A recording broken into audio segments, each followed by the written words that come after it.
কখন ভ্যাকসিনেশন নেওয়া উচিত? Vaccination specially influenza vaccination annually নেওয়া উচিত, মানে প্রতি বছর একবার করে নেওয়া উচিত। কারণ এই ইনফ্লুয়েঞ্জা যেটা ভাইরাস, সেই ভাইরাসটা মিউটেট হতে থাকে, তার মানে প্রতি বছর বছর সেটা চেঞ্জ হয়। তো তার জন্য প্রতি বছরই একবার করে ভ্যাকসিনেশন নেওয়াটা ইম্পর্টেন্ট। ভাইরাল ইনফেকশন যেমন ইম্পর্টেন্ট, তেমন ব্যাকটেরিয়াল ইনফেকশন যেমন নিমোকক্কাল ইনফেকশনও কিন্তু up to 30% of the cases নিউমোনিয়ার জন্য দায়ী।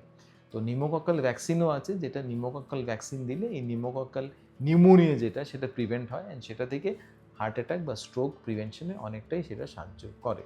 তো শুধু যে ভাইরাল ইনফেকশনের জন্য আমরা ভ্যাকসিন দেবো সেটা না, ইনফ্যাক্ট ব্যাকটেরিয়াল নিমোকক্কাল ইনফেকশন বা নিউমোনিয়ার জন্য আমরা ভ্যাকসিনেশন দেওয়াটাই ইম্পর্টেন্ট। তো ভ্যাকসিনেশন শিডিউল কী হওয়া দরকার? Vaccination schedule specially influenza vaccination প্রতি বছর একবার করে দেওয়া দরকার, আর নিউমোনিয়া ভ্যাকসিনেশন প্রতি 5 বছর একবার করে দেওয়াটা দরকার। তার সঙ্গে অন্যান্য কিছু ইমার্জিং ভ্যাকসিনেশন আছে, যেমন আরএসভি বা রেসপিরেটরি সিনসিটিয়াল ভাইরাস ভ্যাকসিনেশন বা জস্টার ভ্যাকসিনেশন, এগুলো আছে, কিন্তু ন্যূনতম পক্ষে ইনফ্লুয়েঞ্জা অ্যান্ড নিমোকক্কাল ভ্যাকসিনেশন নেওয়াটা খুব ইম্পর্টেন্ট।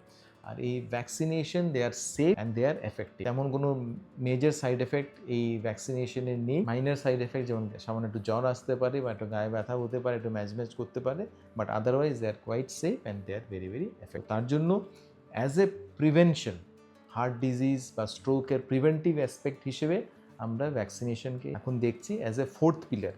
নর্মালি আমরা সুগার, প্রেশার, কোলেস্ট্রল, ট্রাইগ্লিসারাইড এগুলো কন্ট্রোল রাখার জন্য বলি, যেটা আমাদের হার্ট অ্যাটাক বা স্ট্রোককে প্রিভেন্ট করবে। কিন্তু ফোর্থ পিলার হিসেবে অ্যাজ এ প্রিভেন্টিভ অ্যাসপেক্ট আপনি যদি ভ্যাকসিনেশন দিচ্ছেন, স্পেশালি আপনার যদি হাই রিস্ক গ্রুপের মধ্যে পড়ছেন, তাহলে কিন্তু ভ্যাকসিনেশন দিলে it will give you protection against heart attack and stroke. তার জন্য ইনফ্লুয়েঞ্জাকে অবহেলা করবেন না, গেট ভ্যাকসিনেটেড। শুধু আপনি না, আপনার বাড়ির সবাইকে ভ্যাকসিনেশন দিন।